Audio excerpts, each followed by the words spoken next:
Do you struggle with arousal?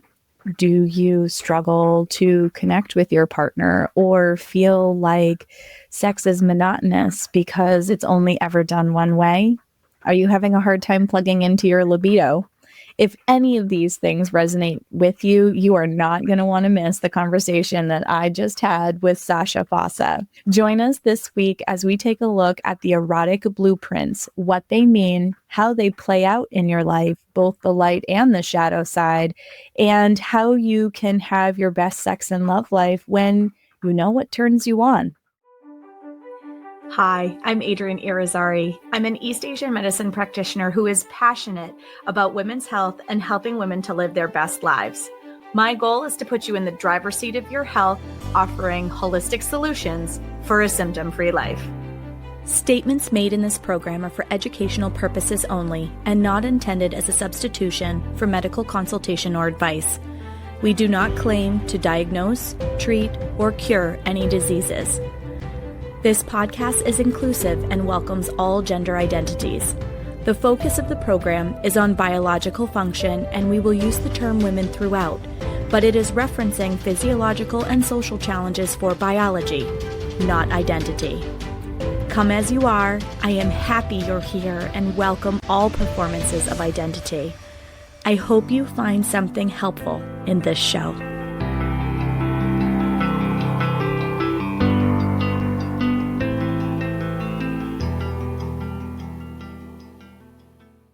Welcome back to another episode of the Reproductive Rebel podcast. I am honored to once again be joined by Sacha Fossa. Welcome to the show, Sacha. Thank you. So if you did not catch episode 27, definitely go back and listen to that episode because we talked about how to have your best sex and love life. And this is the next step in that journey. And I'm so excited she's willing to come back and talk about more of the minutia around that. Like we talked about how to make your life this beautiful embraced love story. And this piece that we're going to talk about today, the erotic blueprints, is like more of the details of how to get there. So I'm going to have Sacha kind of do a little intro overview. Again, for those of you that didn't listen to episode 27, definitely go back and listen. It was a great episode. Thank you. Yeah, we're going to have a lot of fun again today. And what this concept of best sex and love life, which is what I base all my coaching on, and it's essentially I custom design programs to get you your best sex and love life, because I think everyone will be loving their life more if they have their best sex and love life. And what I love about the blueprints as this foundation, this major foundation of building that, is that each person is erotically wired differently and in their own unique way, according to their blueprints. And what that means is that what looks like for one person, right, of what they want, of maybe a romantic love story kind of experience of their best sex and love life, is like for another person, well, that sounds boring and terrible. I want to do something super hot and sexy, or like another could be, I want to just have the kinkiest stuff possible, right? Mm-hmm. No romance, just give me the hardcore fun kink or whatever it is. And there's like everything in between, right? And so we're going to talk with addressing connecting with and feeling these blueprints in your body, understanding them in yourself, and then how to connect with others through this new type of experience and through these different languages, which they really are. I love this. So I thought this would be a really important episode to have because there are a lot of social stigmas, particularly for female-bodied people, around what this aspect of your play is supposed to look like. Because there is the romantic novel version, right? There is the, hot scenes from Top Gun where there's no conversation. There's just, let's get to it. And so we get a lot of mixed messages about the woulda, coulda, shouldas, right? Oh, yeah. And I love the erotic blueprints because it's your story. How does your body come alive in a very real way? And you're not just being performative for a partner or doing what you think you saw on TV, but being able to figure out what turns you on at a cellular level is a completely different experience. You will feel your body come alive in a very electric way when you find what works for you. There are so many groups, and I watch them on social media because I think it's really interesting how many stories women are told about their sexuality, what it should look like, and it's that whole juxtaposition of a lady on the street and a freak in the bed. Well, no, like we move through the world with the energy that makes us feel alive, and being able to find that and tap into that is literally a superpower. Yeah. Yeah. And that really is what the blueprints are about. They're superpowers. And to understand, well, if you're in the positive side of them, which we'll talk about because there's shadow sides as well. And I love you brought up, your sexuality is your aliveness. And so, my mentor and the creator of the blueprints, Jaya, a famous sexologist who created also the Netflix series. Well, she co-featured in the Netflix series Sex, Love, and Goop. That's Gwyneth Paltrow's series. I encourage all the listeners to get some basis in the blueprints by watching the episodes with Jaya, especially. And if you want to find out what your blueprints are, you're going to want to take the quiz, but not just the free one. You want to get the report that actually gives you in-depth, like 30 pages of information on your blueprint and how you relate to others and so forth. I encourage everyone to go to the show notes or go Google Sacred Temple Arts, and then you'll see the Erotic Blueprint quiz link there. I'm happy to provide a consultation for listeners as a gift to reach out and to connect with me through my website, and we can have a little brief call about your blueprint report after you've taken it. So let's get into the blueprints here. And I guess what I wanted to say more is that Jaya talks about as a somatic sexologist, which we both are. I'm certified as an erotic blueprint coach, licensed actually. It's a pretty intense certification that Jaya does that you have to continue to take education in. And I was in her first round when it was still her teaching, and I got all the good stuff right at the beginning. I've been in this from the beginning. Now it's Jaya's got a book out as well that I encourage everyone to go and check out on the blueprint. So watch the series, but you're going to want to have a coach because you can go so much deeper into the layers of this. And I can tell you, I've been doing it for almost a decade now, and I am still just learning more about these blueprints because it's really about the aliveness. Getting more alive. Your sexuality is your juice, right? Your libido. And so if you're not feeling alive in your life and turned on, especially as women, we really need to be in that flow energy for us to have the ability to give all that we give from overflow instead of depletion. And so, I started out too single in the blueprint realm and really had to go very deep into how do I feed myself in the blueprints. But everyone needs to know, even if you have a partner and so forth, you need to learn how to feed yourself, how to feed your partner, how to feed each other, and how to speak in the different languages. So, should we tell our listeners what they are and go into that?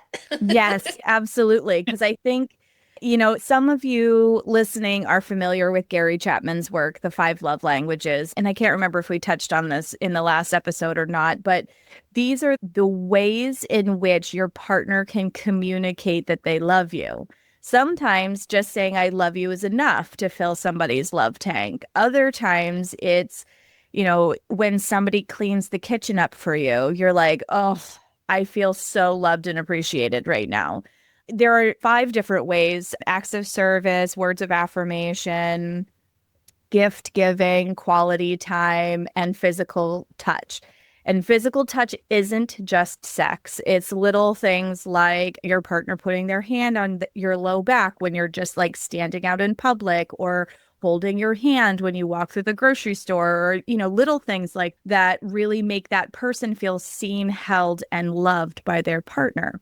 So the blueprints really take that a step further in terms of, okay, so I need to feel loved, but I also have to be able to find my turn on, and not in a performative, what I think my partner wants kind of way, which a lot of women will default to, but in a what actually turns me on at the deepest level. And in turn, when you are partnered, what turns my partner on mentally, emotionally, physically, so that we can have the deepest connection possible and both feel seen and loved in the deepest way possible. Yeah. As Jaya puts it, there's no sexual incompatibility. And that might seem shocking to people.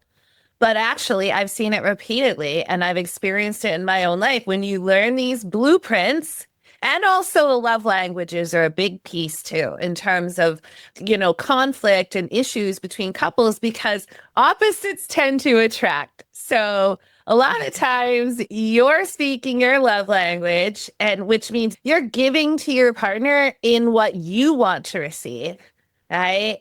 And they're giving to you in what they want to receive. And generally speaking, that is often not the same thing. It can be very different. So it's the same with these blueprints. With the erotic blueprints, it tends to be that we have a primary and a secondary. But the reason I encourage everyone to not just do the free quiz is the algorithm will just give you a primary based on, what the numbers show up. But if 2 are the same, it's just going to choose one.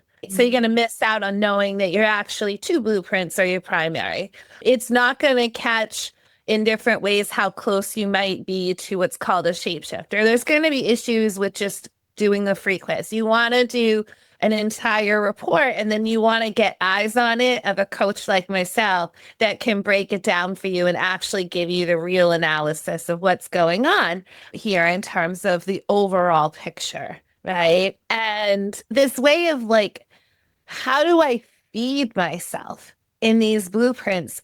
It contributes to becoming an ultimate lover in your own body as well, to understand these different patterns of arousal and ways that you experience the blueprints. And it also becomes a pathway of liberation and expansion, because when they get really into it, just can say, well, oh, I'm really low in these other blueprints, but what would it be like to explore? I like to say, well, why not play in all of the sandboxes? Do you want to play in just one? And that's it, your little box. Here's my place, and I'm comfortable in this one blueprint. Or do you want to be able to play in all of the sandboxes? Which is a really, honestly, powerful place to be, because then no matter your partner, whether it's long term and you need to keep things interesting, or you are working on finding your partner and, you're able to show up in the ways that whoever you're with needs. Yes. Yes. So let's give our listeners the actual blueprints here. And Jaya did come up with the model, and she created it in a similar way to Gary Chapman's. There are 5 erotic blueprints, just like the love languages. One is not better than the other. There's no hierarchy here. The theory is essentially that we're imprinted in the womb and as young children in our love languages or blueprints. They can change throughout our lifetime, and often do, depending on experiences sexually, traumas, life events, hormonal changes, stages of life. But generally speaking, we can look at, having some sense of a primary blueprint that's kind of running for us. of these five. And we tend to look more again at the primary and secondaries when we're comparing or contrasting with others, and especially our partners. So, and I'm just going to kind of give a little bit of, since I like to do things somatically in my practice, right? It's all about the body. I'm going to talk about them quickly, but I'm going to also, if anybody feels comfortable and they're in a place that they'd like to, you can follow along with giving your body some of the touches. As I'm describing the blueprints, we'll feed our body the blueprints, but only to the point, of course, that you're comfortable with, then do it or not. We'll start with the first blueprint is the energetic blueprint. And so the energetics are all about energy. They're turned on by anticipation and flirting and eye contact, right? Connection. There's real strong sense of needing to feel connected for the energetics arousal. Energetics, now what I'm talking about is a positive side. I'll give some of the shadows to you. But the energetics tend to they can have orgasms. You'll see it in the episodes of the Sex, Love, and Goop. Jaya and her partner Ian demonstrate orgasmic orgasms. And you also see it in one of the clients she's working with, who spontaneously starts to go into energetic orgasms. So essentially, the energetics can have energetic orgasms. They can have orgasms, the wind, the breeze. They like energy, this kind of touch. So, it's when we're playing with feeding the blueprints, think a scale of 1 to 5. 1 is, I don't like this. 2, meh, doesn't really do anything for me. 3, that's pleasurable. 4, highly pleasurable. 5, orgasmic. So I'm hovering off the body and I'm just playing here with some energy. And just notice if anybody feels like following along. Yeah. What does it feel? Does this do something for you or not? If it does, you might have some energetic going on. My body. And even if it's not like off the body, an energetic also could be very light, hovering touch, like barely touching the hairs. Like that kind of touch is also energetic. So notice I'm very slow, right? So energetics are like slow. It's a light touch. It's about the connection. Energetics in the positive side. Again, they can have all these different types of very energetic orgasms. They might be into like tantra and more of a spiritual connection with sex, possibly. It has some meaning to them. Energetics aren't like typically, the high energetic is not someone who's typically out having one night stand, right? And just like out there, just let's go, fuck kind of thing. There's a different quality. Energetics in the shadow side can be hierarchical of, I used to be really into tantra and in my high energetic before I went into blueprints and studying kink and all these other things. So I would be like, I can only have lovers that are high tantric initiates and, masters of lovemaking. And I was like in this, tantra is better than everything else, right? Like ordinary sex. I was like so in the shadow side of that blueprint that can be hierarchical. A real shadow of the energetic can be, but it could also just be a choice of the person. They can kind of take or leave sex. So a lot of times you find these days when you see couples that are struggling where one is decided to just shut the door and is, I don't really care. I don't want to have sex anymore. Well, they might be high energetic. So you have to learn how to feed them into their blueprints to reawaken and connect with the sexual energy and maybe get them into like, how do you have these multiple energy orgasms? So you have to feed their blueprint. And that's not always the reason, of course, for when we have these sexless relationships and so forth, if things shut down, but can be, right? That can be a shadow. Energetics can short circuit, literally, because it's energy. It's like the orgasm just short. And sexual energy, 1 minute it's there, I'm connected, I'm breathing with you, we're looking into each other's eyes, and I'm about to, and then, oh, I feel fried. Like, what Yes. happened? I short circuited. It's like, zoom. Like, I'm getting a little more of myself in this one than I energetic. Yep. Yeah. Yeah, it must be because I mean, as the holistic healer that you are and you do acuphonics, Yeah. if that's not a high energetic blueprint, I don't know what it is. Well, Right? what really resonated with me is literally the inability to have multiple partners. Like especially in the early years of my life, like it was such a requirement to be connected if I was even going to think about it. And when you're energetic too, if you're with the wrong person or you try to force yourself to perform, their energy lingers with you and you can feel it. I've actually seen women verbalize this in some of the forums that I'm in because they're like, I made a bad decision. I should have listened to my gut. And now I can't shake the feeling of that person's energy. What can I do? And I always chime in and I go, pelvic steaming will work for that. And people are like, are you supposed to steam the kitty? And it's okay, work with a practitioner, please. But yes, there's a lot of energetic clearing and healing that can happen with this practice. So for an energetic, pelvic steaming really should be part of your toolkit. Just dropping that out there. Yeah. And I would say pelvic steaming is a sensual blueprint, which we're going to get to next, and energetic. And yeah, we should do a whole podcast at some point on actually the energetics around, because it's not just the energetic blueprint. They'll notice it more. But, I really do believe, and I'm speaking from a woman who's had a lot of sex with a lot of people, right? I wish someone had told me how that was affecting me energetically.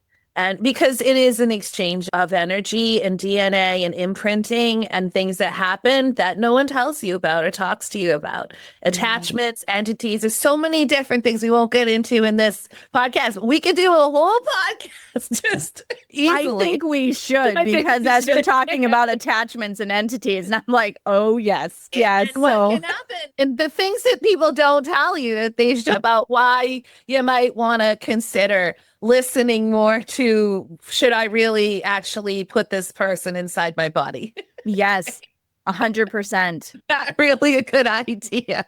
Yeah. Or I just high on chemicals that are biological that are making me crazy. Right. Exactly. Another podcast. All right. So energetic. Yeah, that connection. You really need that connection. They like breath play, energetic play. And I mean breath play in the energetic realm. So tantric breathing, things like that. Just little side note, which is funny, is Jaya was learning kink because she had kink as her 0% at one point, and her partner she discovered was highest in kink, right? Mm-hmm. She was sexual energetic, he was sensual kinky. So how do you fix these things? You go and hire people and take classes, right? You can hire me, I'll help you with all of this. And you learn how to speak the other's language. So she was taking kink classes, right? It's more advanced stuff. And the Dom said, are you you okay with breath play? And she said, yeah, thinking tantric, like breath play. And he choked her out. Oh, wow. In the kinky world, breath play. Yeah, it's a little more aggressive. Right? So we can see the difference in the blueprints here already. All right. So the energetic, let's see. I think I've said everything about that. So, okay. So we want to feed an energetic. What would you do? You give them flirting and play. Oh, big piece though. Energetics need a lot of space. Lot of space. Don't cram their space. They may need to really, connect and then I need to be away from you. Or they need space. I need to live in a house that has at least 5 or 6 rooms, and I could go bigger. I take up a lot of space. I like my space. I want to live more in nature where I don't see another house or another person anywhere. I've lived like that before. I plan on doing it again because energetics really have to have a lot of this concept of space. Wow, that's fascinating. I've Yeah. always chosen office spaces that are old buildings with the big tall High windows and ceiling. super high ceilings. Yeah. Yep. Yeah, exactly. And that's part of when a short circuit can happen, right? When your space is invaded. Yeah. Or a touch is like, it's not slow. It's not respecting your energy field. Yeah. So you could think of even just as a high energetic person, right? And like you're just like high, you've got all this energy and you're aware of your chakras. And now you might not be woo-woo at all and still have high energetic, by the way. We'll talk about that later. And actually, to put it out there quickly too, there is some research that energetics tend to seem to have had more trauma. And so that can, and I know that's true for myself, and it is like you disassociate, right, more easily. Now, you can disassociate in any blueprint, and we all can have trauma in different ways and so forth, but energetics kind of, that's how they save themselves, right? So, and it makes sense that their erotic imprinting is now more of an energy communion with nature and even maybe God or some whatever you believe in, right? Rather than it having to be a physical person and more sexual on the material plane. So that's why spaciousness, right? So if you're high energetic and your partner's high sexual and they walk up to you and grab your breasts and slap your pussy with a hand, right? It's like or that's just their meaning, like their sexual blueprint, but you're like, oh. The energetic is just happening here, you know. My husband inevitably loves when I'm bent over under the counter and he like whack right in the butt, and I always stand up and whack my head into the counter, and I'm just like, that was so intrusive. There you go. He's doing like sexual kinky, and you're like, oh, what happened? Well, I have to be prepared for it. Yeah. Which I know takes some of the spontaneity out of it. I could meet him in that space, but I just need like warning. Yeah. There you go. Yeah. That's hilarious. I never thought about that. Yeah. Energetics need a lot of space and can't be boxed in or cramped in different ways. That shuts them down. Okay. So I think sensual. Now, if we go back to our bodies here, if I'm shifting out of energetic touch, sensual. Ooh, my turn on with the sensual is everything that's orgasmic about the senses. So sensual's like the perfect touch for them. That's very sensual. Think romance and think foodgasms. The most perfect. Sensuals tend to make a lot of noise when they're eating. Right? And it's like you can just smell it. Aromatherapy. Think of smelling your favorite smell, tasting the perfect bite of food, having the perfect touch with just the right oil, and everything's just the right temperature. Right? Sensuals love massage, where energetics foreplay are like energy games or flirting or play like this. Sensuals are the foreplay of, ooh, massage and wine and dine me, feed my senses. Sensuals, with that said, the shadow side then would be that they get turned off. Oh my God, my lover has bad breath. Just get away. Or go take some peppermint. Go put some peppermint oil in your mouth right now. You're chewing too loud. You're chewing too loud. I hear that one a lot. I'm cold. My feet are cold. Oh my God. Sensuals, need, it's Goldilocks. Everything needs to be just right, including the environment, because it's about their senses. So you need to keep the things also energetics don't like clutter either. Uncluttered, spacious, but sensuals need, beauty. They're actually the beauty creators in the world. They care deeply about aesthetics, even in regards to sex. Their turn on is a beautiful environment. And, and again, everything just right, the right feeding of these senses.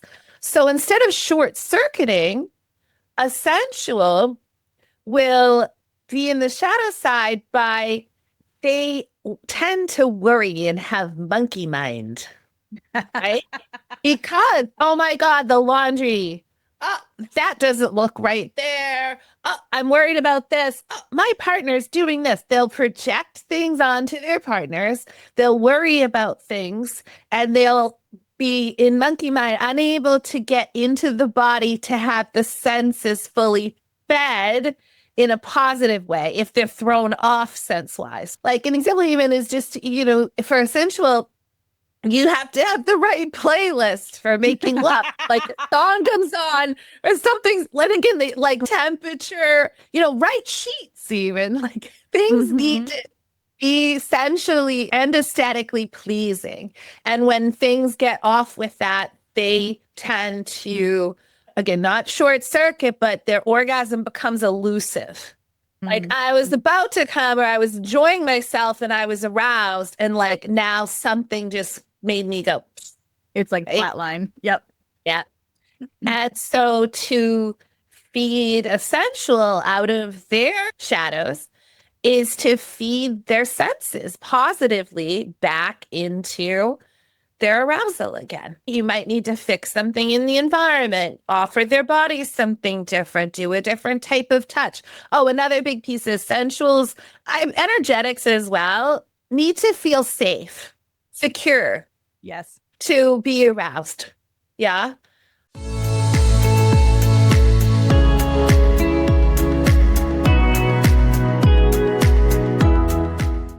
And now a word from our Reproductive Rebel sponsor, Embody Space.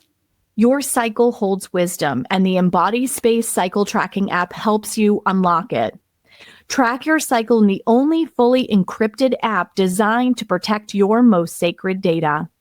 Get daily guidance tailored to every phase, from bleeding to blooming, with rituals, herbs, lifestyle tips, dietary support, and more. All tailored for your body's natural rhythms, because your body's story is yours alone. Embody Space, your private portal to cycle wisdom. Download now and reclaim your rhythm. And now, back to the show.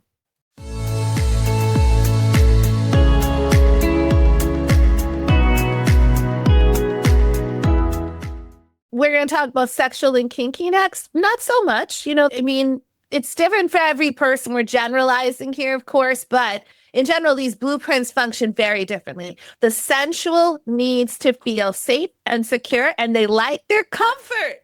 They want to be comfortable. And the more comfortable they are, the more turned on. You make them sound very Taurian. Yes. Governed by Venus. As you're describing it, I was like, I've seen a lot of Tauruses and a lot of Libras that fall into this category because they're very tactily aware and they want the soft, fluffy pillows and the satin sheets and oh my goodness, this is so cool. Is anybody else like, hell yeah, keep going. This is awesome. Yeah, I bet you could do a whole thing, of course, on astrology of the blueprints, right? I'm sure you could. Yeah, breaking down the different planets. That's fun. Yeah, the sensual sensuals need to relax to have sex, and energetics need to feel connected to have sex in a way, right? Now, the next blueprints, right? Not so much. So you can see how we're changing here.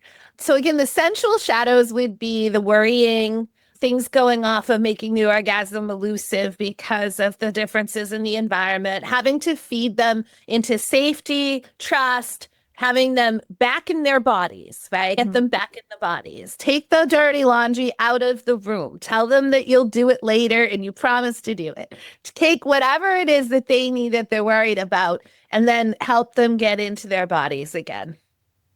The sensuals do well with something called toggles that Jaya talks about. Toggles are when you create an activity that you move from one thing to the next in terms of, especially with intimate life. So a sensual may need a massage or like to go take a bubble bath or a nice hot shower to move from their everyday world and activity to intimate life, right? So toggling. All right, let's move to the sexual. So now there's also, this lie in our world that women are more sensual and men are more sexual, which is the next blueprint we're going to talk about, right? Or cock owners more sexual, vulva owners more sensual. Well, actually, there's a little truth in that the blueprint quizzes show a little bit of that overall, but in general, it's much more valid that the blueprints are equally distributed throughout the population of all genders. Okay. So again, there's no hierarchy here. And I think there's been a lot of bad rap for women who have high sexual and being slut shamed when guess what? They're just wired that way. Right. There's most of the men that end up coming to me that have either some form of erectile dysfunction, whether it's premature ejaculation or delayed ejaculation. The majority of them tend to be high energetics. The primary blueprint is they're energetic. And so they're simply not sexually wired the same way as a sexual, right? But because the male is considered just to be the sexual blueprint. So what is the sexual blueprint? Well, if the sensual is romance and flowers and senses and all those things, the sexual blueprint is, right? Let's fuck. Let's do it. 0 to 60 arousal. We don't need foreplay. Let's go. Why are we even talking? Let's get it on. And let's get it on now. Let's get naked. Let's do it. Right? Very simple. They tend to be the most straightforward. It's very penetrative energy, right? And it's just, I like getting naked. I love my orgasms. I want to come, right? So the shadow side is they're missing the journey of all the foreplay, the connection, the aftercare, the other pieces that are possible because they're so, I want to fuck and I want to come. That can be in the shadow side, right? So they're very direct. Energy is very different in the sexual, right? A sexual can have more sex and it's not necessarily some big story or connection that has to happen or they get married because, a different energy. Now, sexuals also have to be fed sex frequently or they're starving, which is any of the shadow sides I've talked about. People can also be starving. They're in the shadows or they're starving because they're not being fed. In their blueprint. So if you're with the high sexual, and even as a woman, you're in your, you're experiencing, you're having your first baby, right? Can you find ways to still feed your partner, even if, and you may be actually while pregnant in the high sexual, but if you're not, or if you're in the after phase of necessary healing, right? Do you just let your partner starve or could you provide something different for them that would be in their sexual blueprint, right? Sexual, oral sex, lots of orgasms, manual touch, nudity, porn, right? Just simple. Let's get it on. Let's do it. And I need to be fed frequently in this way. And if they don't get their climaxes, their orgasms that they're really needing, then they could get a little pissed off at their partner and feel like, because there's nothing wrong with it. This is just how they're wired. Oh, and to know that about your partner instead of making it anything bad about them. I have noticed that even though I'm a shapeshifter, which we're going to get to, I'm like all the blueprints, but I have a higher sexual blueprint than my partner. He actually right now is more insensual. And I'm like, I need cock. Let's go. Like we're long distance relationship. And the minute he walks in the door, I'm like, let's fuck now. I take your pants off. I'm getting on you right now. Right. Yep. And he's stopped doing that. I need to relax. It turns me off when you're that aggressive. And I'm like, I can barely control myself, Adrienne. I'm like, oh my God. Like, I have to just be like, oh, let's snuggle and let him relax and then wait. I'm like, literally, like, he goes to sleep and he's also worked all day and then traveled here and so forth. So, yeah, I got to give the guy a break, right? But I'm like literally wide awake in bed, like, I can't even sleep. I'm just waiting for that cock in me. Is he awake yet? Are we doing it yet? And he's snoring, just trying to get some sleep so he can provide that for me. Yeah. I mean, it's really amazing, like the way you're describing this. Like when people are listening to this, like how many of you find yourself in this juxtaposition of this is what I need and how I need it. My partner is in a different place. And how many of us get frustrated with our partners because we're not on the same page at the same time? But that polarity is part of what creates the attraction, the momentum, because they give you gifts that you don't have. And they meet you in different spaces. And so that whole concept of opposites attract is really true. Yeah.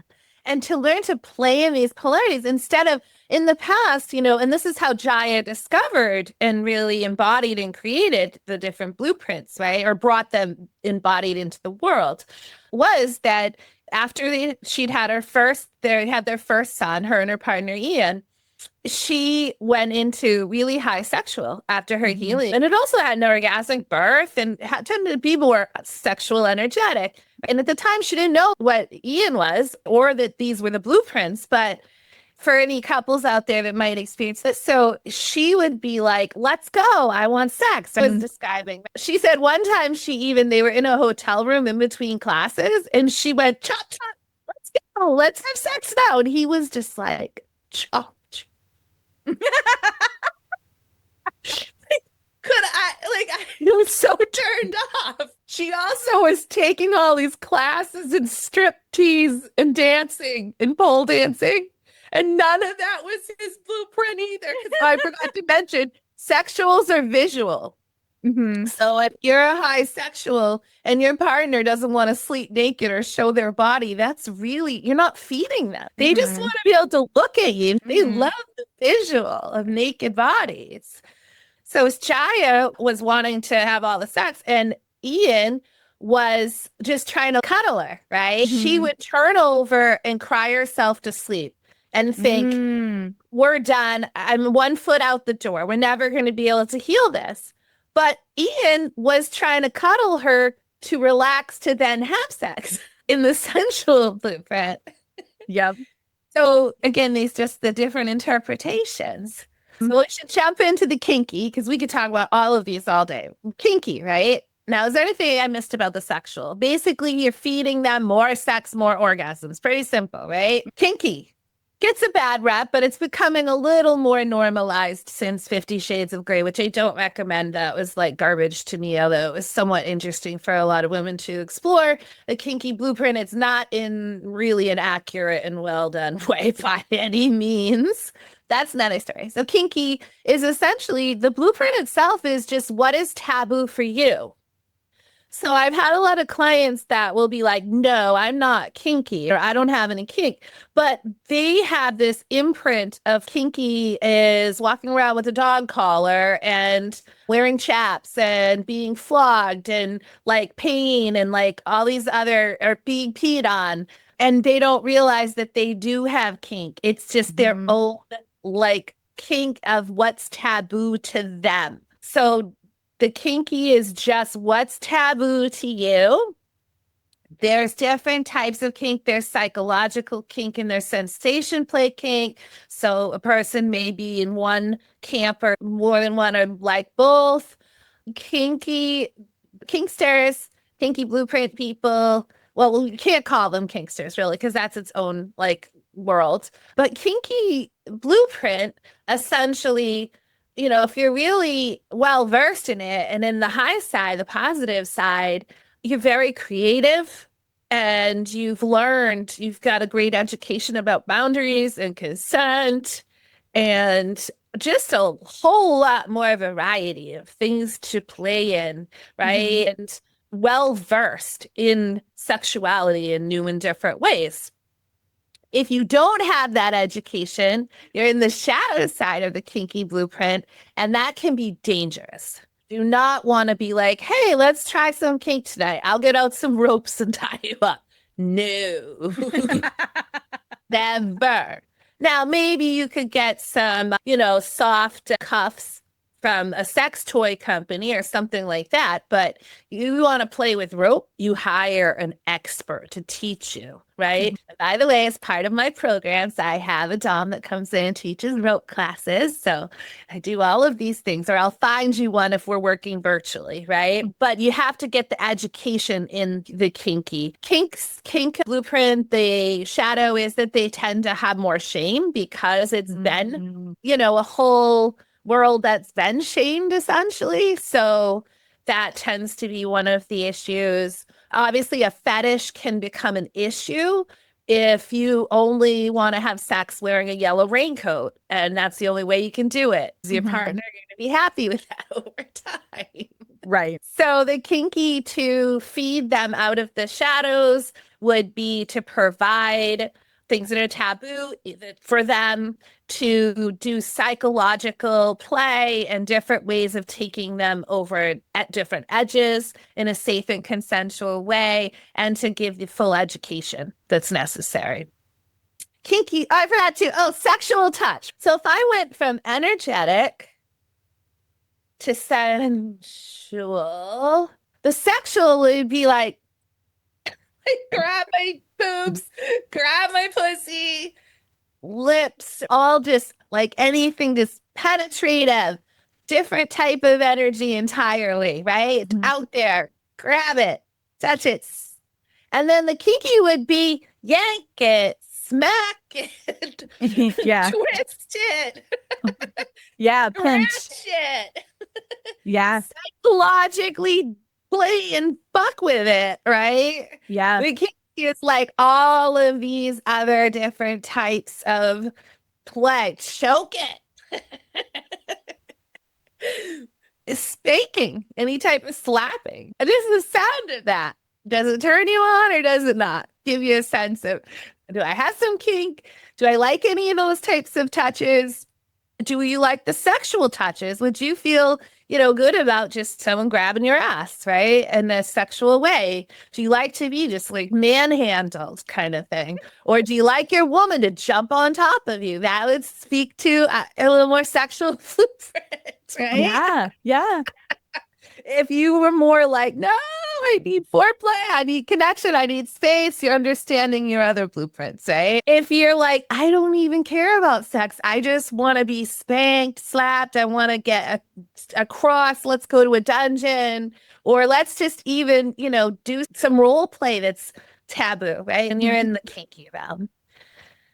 Now, the final blueprint is if you combine all of these touches in different ways, and this is when you wish you had 10 hands or maybe 10 partners to do all of that. That's the shapeshifter. And the shapeshifter is the erotic connoisseur because it is all of the blueprints in some type of pretty equal way. So the shapeshifter is all about the more. All and more. Give it to me all and more. The shadow is if they're starving, they will go into their partner's blueprints or other people's blueprints instead of their own. And so they're missing out on their own sexuality and expansion.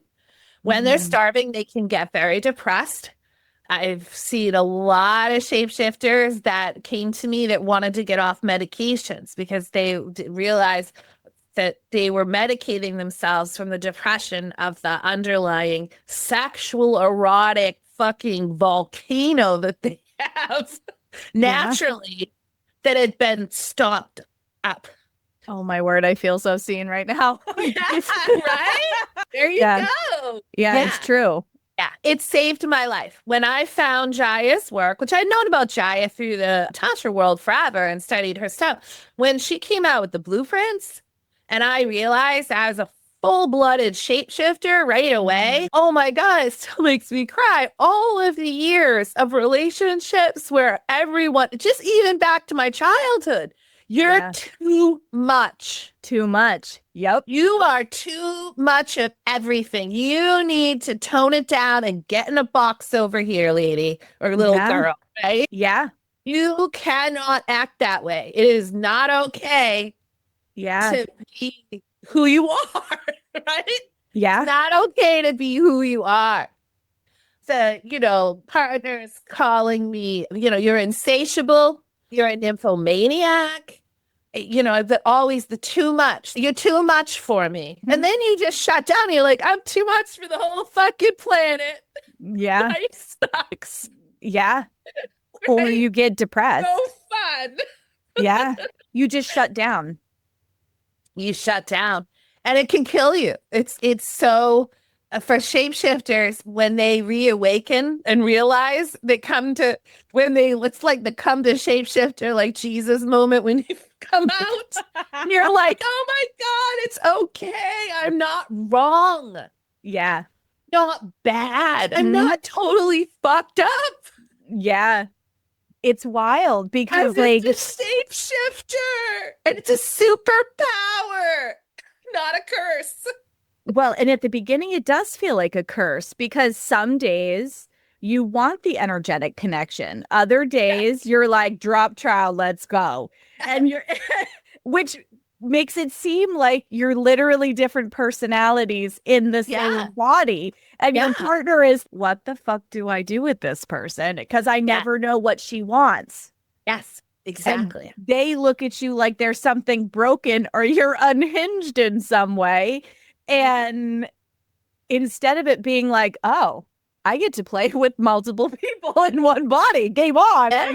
Like, and until you find a partner that can accept all of you, it really is. Because as you were going through all of these, I was like, oh, I resonate with all of these so deeply.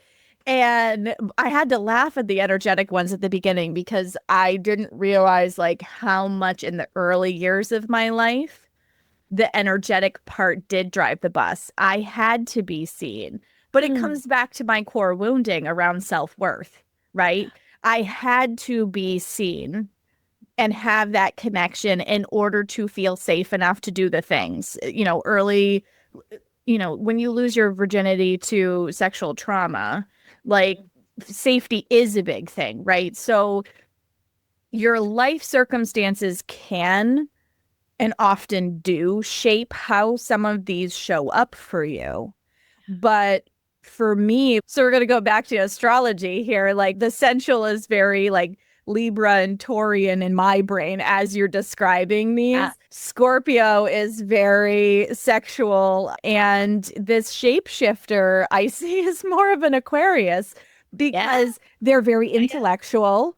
They understand how all of these things work, but they're also very open-minded to be able to do lots of different things, and shit has to stay interesting. Otherwise, it falls flat, because that has been the biggest challenge, at least for me, as I've gone through my life, is there are times that I need a certain blueprint and I get very distracted by the clutter and laundry. But then there are other times where I'm just like, no, let's go right now.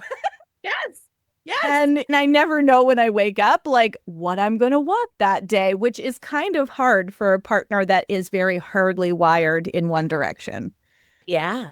And I'll bet you've chosen a partner that has a little bit more, maybe. I have a Capricorn is my partner now. So there's a deep grounding and a different energy about that. And again, I was surprised because I was like, when we first started dating, before we even met in person, I was like, I wanted to make sure he was a shapeshifter because I'm just at a point in my life where I want it all and more now. And so I want a shapeshifter to play with, right? And to partner with.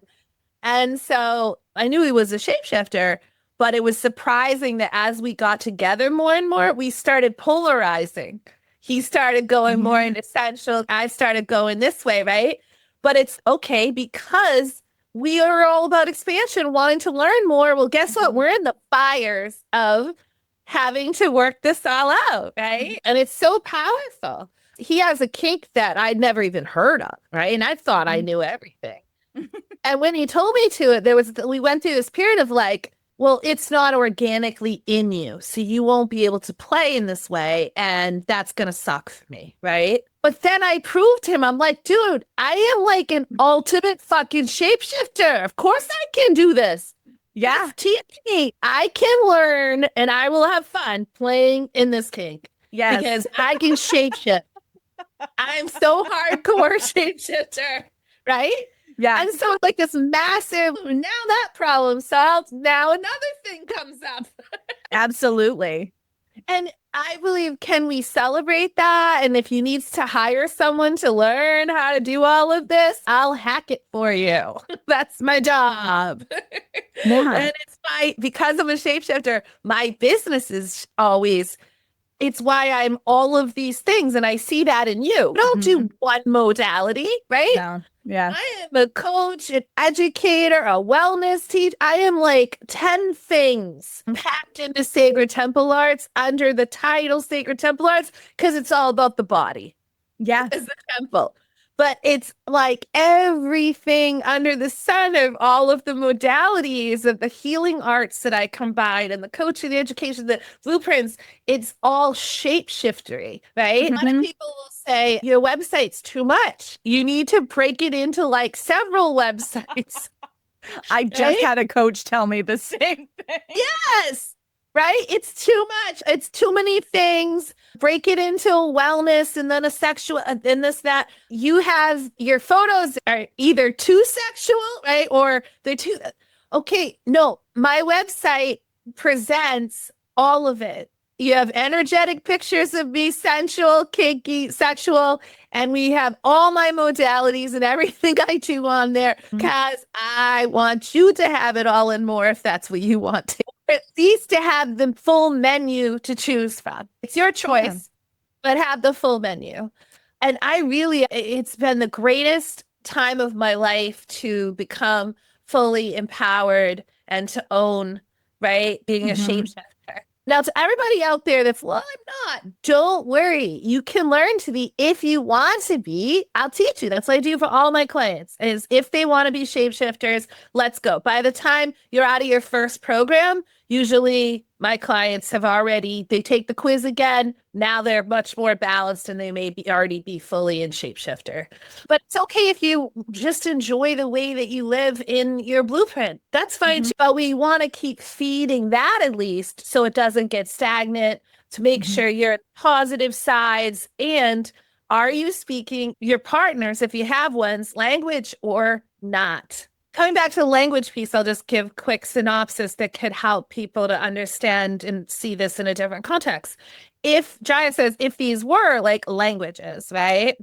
So the energetic would be like calligraphy or or cuneiform. It would be some type of cuneiform. And then the sensual love language, like French. Yeah. Sexual, American English.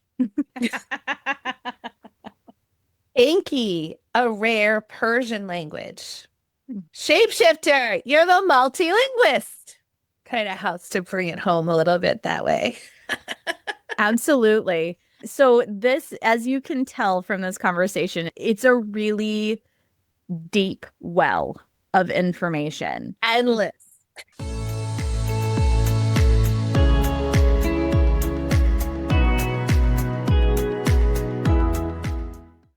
And now we will take a short break from our episode to share an offering that will take your healing to a whole new level. How would it feel to stress less, feel more spaciousness in your body, all while reducing physical symptoms? I can tell you from personal experience, it's one of the most empowering and freeing experiences one can have. Rebel Remembered is a year-long journey using goddess archetypes, body wisdom, and ancient modalities to bring a level of health to your body unlike anything else. As a Chinese medicine practitioner, it has always been clear to me that the emotional body is at the root of physical symptoms in the body. This program is truly holistic, addressing physical symptoms by exploring spiritual and emotional themes, much like this episode. This opportunity only opens once a year, so be sure to get on the waiting list for when enrollment opens this fall. The link is in the show notes. And now, back to the show.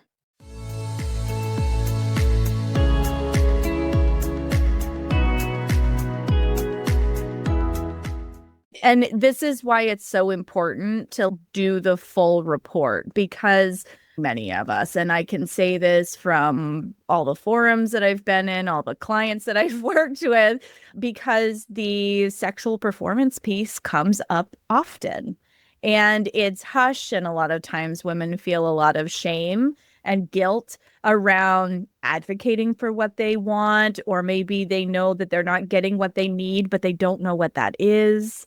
And, because of that, or, oh, I just tried this thing, I feel a lot of shame around it, but it was oddly erotic at the same time, right? And it all has to do with a societal context that we've been fed since we came out of the womb around what it means to be a sexual being, no matter what you were born with for body parts, right? There are certain boxes that we have been pigeonholed into. And we think that if we don't fit into that particular stereotypical box, this is no different than performances of femininity in the patriarchal system, right? This is just another way that the narrative is controlled, and you're expected to fall into lockstep in a certain type of performance. And that performance for the vast majority of people is not authentic to who you are. And there's nothing wrong with, as you listen to these blueprints, I'm sure some of you were like, oh, I deeply resonate with that. Or, oh, shit, I never realized that was, oh, I'm going to have to look into that because I didn't realize that was me. And all of those things are beautiful. And that is exactly why I had Sacha on the show, because people make themselves physically sick over the fact that they don't perfectly fit into the societal patriarchal stereotype box. Like, I used to make jokes. I used to make jokes that I was that fucking librarian. Like, I had a certain look on the outside, but that skit with the librarian with the cardigan and the glasses, right? And the library locks for the day, and she pulls the cardigan on. Yeah, and she's got like the big boots and what I mean? Like, I used to joke with people that I was the librarian because I was the bookish, live in my head intellectual person, but I could go there. And it didn't bother me as long as I felt safe. The safety piece came from my early journey as a sexual being.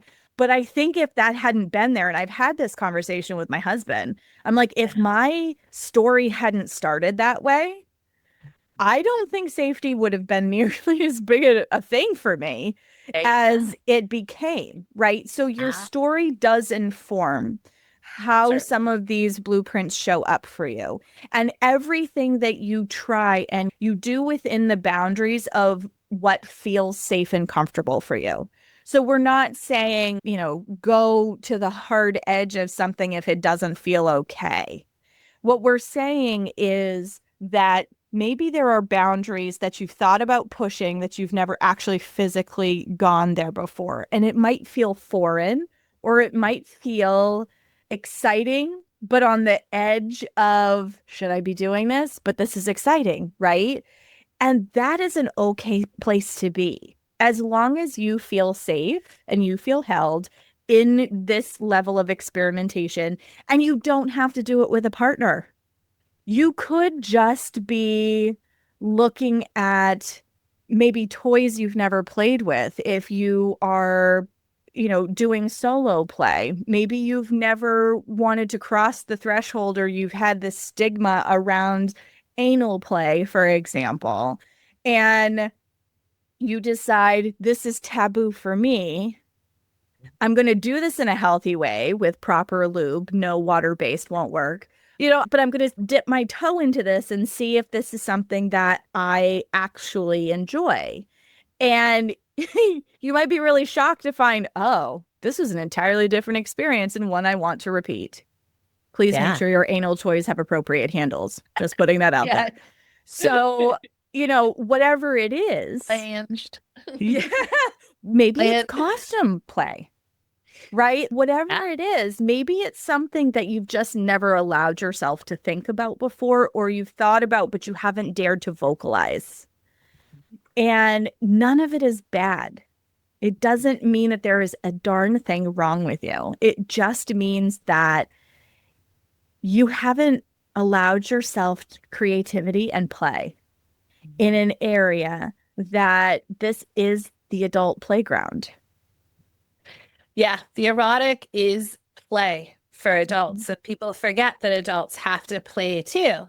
My newest promotion, by the way, if people go to my website, is a program in the erotic and intimate arts that's all about the play that people can check out, that will include all this blueprint stuff. Plus, every single course that I offer, program that I offer, comes with Jaya's. You get Jaya's premium access that's worth $2,000 to a lifetime of access to all the blueprint stuff in terms of her Erotic Freedom Club, hundreds of classes, live coaching events, amazing stuff. So please check out my website about that. And I'll just kind of circle back with what you were saying too. I found energetic sensuals, they need titration, meaning like we as shapeshifters and like sexuals and kinkies will go to those edges. We like to push edges. Energetic sensuals, you titrate them so they don't even know they're on the edge because they're so comfortable, but they're going another level to some expansion, but it's at their own energetic pace or their own sensual, comfort levels kind of thing. The sexual will be like, why do I need to learn any of this? What is so difficult about fucking? Why do we need to go see a coach? Duh. But there's always more to play in, even in the sexual. I would ask the sexuals, are you having 20 types of orgasms? If not, I'll teach you. Do you want to learn 20 types of orgasms? I can teach you that. And all body types, right? And when you were saying about the librarian, I just want to touch on quickly that we're going to do a whole podcast on erotic personas. And my dear, it sounds to me like you're talking two personas you've got in there already. The librarian and the dominatrix. So we'll connect around erotic personas. And we're considering too that we're going to actually dive into a podcast on each of these blueprints at some point. So when we say, if this was overwhelming for anyone, there's a lot of information. Just play with it, let it wash over you, see what resonates or not. And we'll take you deeper. And there's all these other resources for you out there as well, especially my website's a good one. Absolutely. So we're going to definitely do more on this because I feel like healthy conversations around sexuality, there are not nearly enough of them. And it is such a source of empowerment and helping people to fully embrace the vitality of their life and their health. That this is something that I have wanted to do more of for a while. And now I feel like that I'm in the 4th season and Reproductive Rebel won an award. And now I can dabble in the places that other people don't want to go. So thank you so, so much for sharing your expertise with our audience, Sacha. I'm so excited for our next episode. So make sure that you follow the show. Check out episode 27 if you have not gotten a familiarity with the Sacha and Adrienne duo.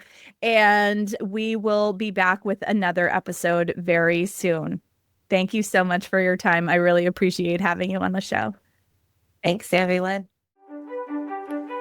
Thank you for joining me for another episode of Reproductive Rebel. Reproductive Rebel is recorded by certified peri-steam hydrotherapist and acutonics practitioner, herbalist, and Chinese nutritional therapist, Adrienne of Moon Essence LLC. If you are interested in setting up an appointment for one-on-one support, ordering from our store, or checking out our course offerings, visit our website at moonessence.life. Be sure to subscribe to our newsletter and get insider information on upcoming events and offerings. Join the conversation.